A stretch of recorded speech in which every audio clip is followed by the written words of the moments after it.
It's a big day for Skoda in India. They have just announced or revealed their plans for a compact SUV. It's been a long time coming, but it's finally definitely coming sometime next year. And talking to me about this and more, we have Petr Janeba, the new brand director for Skoda in India. Peter, congratulations. Thank you very much. You've come to India with this big project right now. So, just straight off the bat, a compact SUV.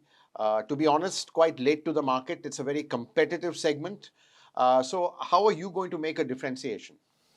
Okay, you are right. We are not coming as the first ones, and this is the fastest growing segment, and this is the biggest segment. So it was always clear if Skoda wants to grow in India, we have to embrace sub 4 meters one day. And once we go there, the SUV is the most preferred solution. So I cannot comment now what will come next. For the next 2 years, it's only SUV, which we will bring. We will see how it goes, because as was already revealed today, we are bringing the platform from the higher segment in the segment, and I think this is really something new. To answer your question, we will keep a very big space inside the car due to the platform and the wheelbase. This will allow us, we will bring as well the engines. So I think starting directly with our TSI engines will give performance, efficiency, and reliability to the car. So we are carefully listening to the customers, and hopefully they like it. Whatever they don't like, we will bring them in the development later on. You mentioned you're bringing engines. So Yes. does that mean two engines, a 1 liter and a 1.5 engine as well? Because 1.5, you don't get the benefit, but it can make the product very exciting. No, You don't get the tax only benefit. 1.0. You are right. Okay, so just the 1.0 for Yes. now.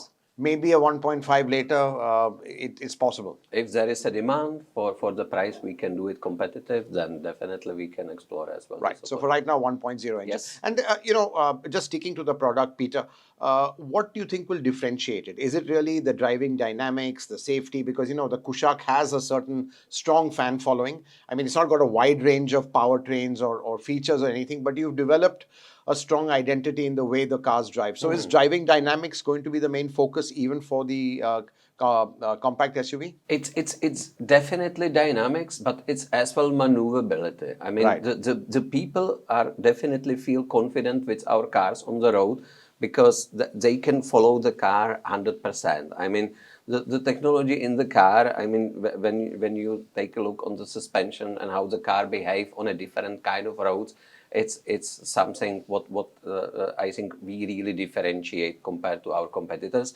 and this is something what we really want to bring still in. So there will not be so many features in the car from the beginning, but again, we carefully listen to the market. We know what our competitors are bringing, and we will be package-wise competitive and price-wise competitive to our target main competitors in the segment. So I think there is a lot of opportunities, and there is a lot of things customers were a long time waiting, and they will now get it in Skoda. You mentioned there will not be too many features in the beginning. Is it possibly because the development cycle for this product has been very long, almost 3 years? So when you planned it 3 years back, it was a different market. Now today in this segment, you're getting things like ADAS and all kinds of features. So maybe has that changed? And you think in a life cycle, you would then bring all this in as well, a life cycle measure? Definitely. Thank you for this question. This is the right question. I mean, India, and for me, it's inspiring at the same time. I mean, exploring India, very diverse market, but very fast moving, a lot of expectation, novelty driven market. And I have to admit, our competitors are today much faster, but we are going to catch up. And not only with the facelift, we bring something in between. So the 2.5 will get some features which we don't have. The compact SUV will get some features which we don't have by Kushaq today. I give you one example, but I cannot disclose too many things. Like 360 camera is probably important in order that the people are confident in the city, parking and finding the right place in the crowd. The things like ADAS 2.0, step by step, we bring it with the facelift probably on the whole platform. but not directly from the beginning. So there is a plan what to bring in the beginning, and there is a plan what to bring then later. Right, and just sticking to the volumes, you've talked about maybe I think 100,000. That's quite a big number. Do you think there might be some cannibalization with Kushaq, because this, by the look of it, is a baby Kushaq? It's got the interior space. It's got a lot of good features. I mean, well, it's got safety features in there. So do you think that could come at the expense of Kushaq, or I know the overall market size will grow, but just your thought on a little bit of cannibalization that could happen? Good question. So again, just to create the right expectation, we are not going to sell 100,000 of this compact SUV. These are the total Skoda sales, which we are going to cross. Our compact SUV will help us to double the volume because we are talking to completely new audience. But having said that, you are very much right. Intra-brand substitution is always the biggest one. Then we can have some group one, and then we have something what we try to steal competitors one from another. But I think the market is still growing pretty much fast, that all competitors have enough potential there, and we want to take our part definitely. But directly answering your question, yes, we are in a different target groups considering a possible cannibalization intra-brand. That means between the compact SUV and Kushaq from 10 to even 30% in some target customer audience group. So depends on really who is the target audience and how much price-wise sensitive is. There is this kind of substitution which we have incorporated into the project. And you've been looking at exports for the Kushaq. I mean, you're going to different markets. What is the scope for exports for a compact SUV? Because this regulation is only for India, so the sense I get is there are not too many countries that would want this. So, is your volume and production mainly for the domestic market, or do you think there is some export potential for this model as well? So, definitely there is a potential for export. There are already some markets who are asking us actively to give them some numbers. We are telling them, guys, slow down a little bit. So first we start the first 6 months until we reach the full capacity on the line, which Piyush said today, we are enlarging our capacity in Pune by 30%. So first we get to the full capacity, which we cannot say yet how much it is, but it should cover all the demand for India. Once some cars are left, what we would understand latest September 2025, then we would start with the export. There are some countries, as it was said today, it's not only ASEAN. We basically focus first step in the right-hand drive countries because the left-hand drive would come based on the demand only later, but now it's only right-hand drive.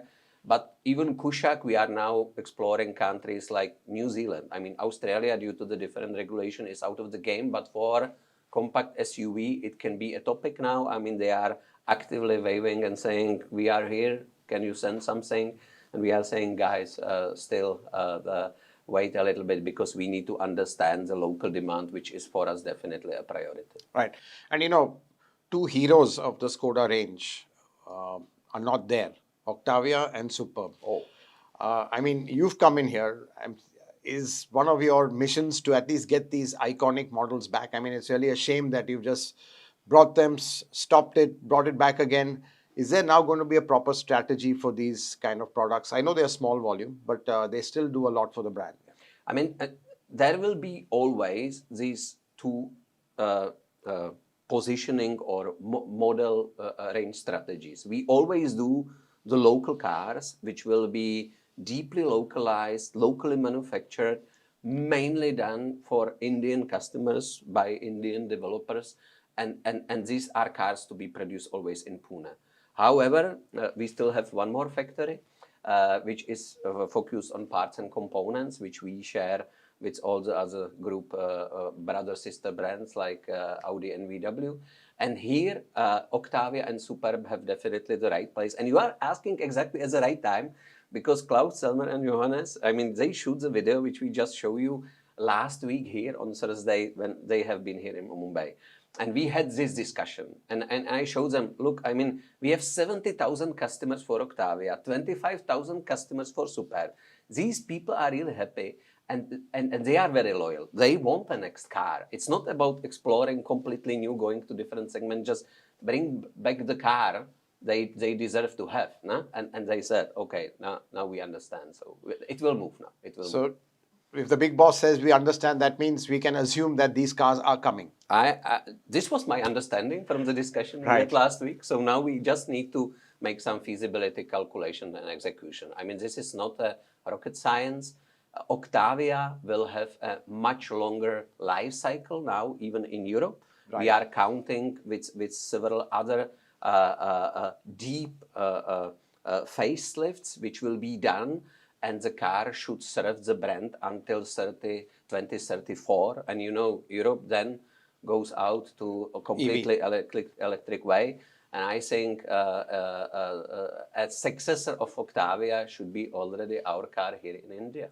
That's very interesting. And Superb as well. I mean, obviously smaller volumes, but is there a plan to maybe bring it in as a CBU first and then parts and components? Is that a possibility? Or do you think now, you know, after all these visits and the potential that you'd go straight to parts and components for this flagship sedan of yours? Both options are in the game, and you are right. I mean, we would probably test with CBUs the water for some new cars. Superb does not need it. I mean, it's a car which people are really waiting for, and we would bring them the car. However, parts and components preparation need at least 18 months by us. 18 months? Yeah, because you need to consider the emission standards test. I mean, every car needs to drive over 200,000 kilometers, and still the efficiency in the exhaust system should be on some level. Don't ask me about technical details for this. We have the whole department here in Pune. So what you're saying is you might get some CBUs because 18 months is quite far. Exactly. So CBUs first, and maybe 18 months later you could have parts and components. Very probable. That's great. Just one last question because we're running out of time, and really thanks for very open and frank discussions. Very refreshing. Looking at life cycle management, you talked about it. 2.0 cars. What is the life cycle plan? Because I'll be honest, you know, with the group and especially with sister brands, models have gone on for 10 years. You know, when new generations have come in Europe, they've not come over here. What is the life cycle planning for your 2.0 products, 2.5 products? Will we see consistent deep facelifts to keep, you know, in time with the competition which is doing all this? So, and finally, will we even see an all-new car like a typical life cycle program after 6 years or something on this platform? Okay, so there are two perspectives. I would say one thing is, as we already discussed, India is very much novelty-driven market, and we understand the other brands are probably much faster than we are today. However, it is at the same time our strength in Europe, because the people understands after selling a used Skoda after 3, 4, 5 years, when the car is still in serial production, they get a very big money for the used car. Resale value is very high. And this gives them much more confidence with the purchase of the next product. That's why we have so high loyalty. So we don't want completely to damage and change this pattern, because this is what built Skoda in Europe, and we are doing this as well in India. But we understand there are more novelty-driven customers, so the facelift will be now much more deeper, not only design optical-wise, but bringing as well much more features which were not present at the time when we have started the product. So, well, very exciting times ahead. Thank you very much for a very frank and honest discussion. Thank you very much. And wish you all the best.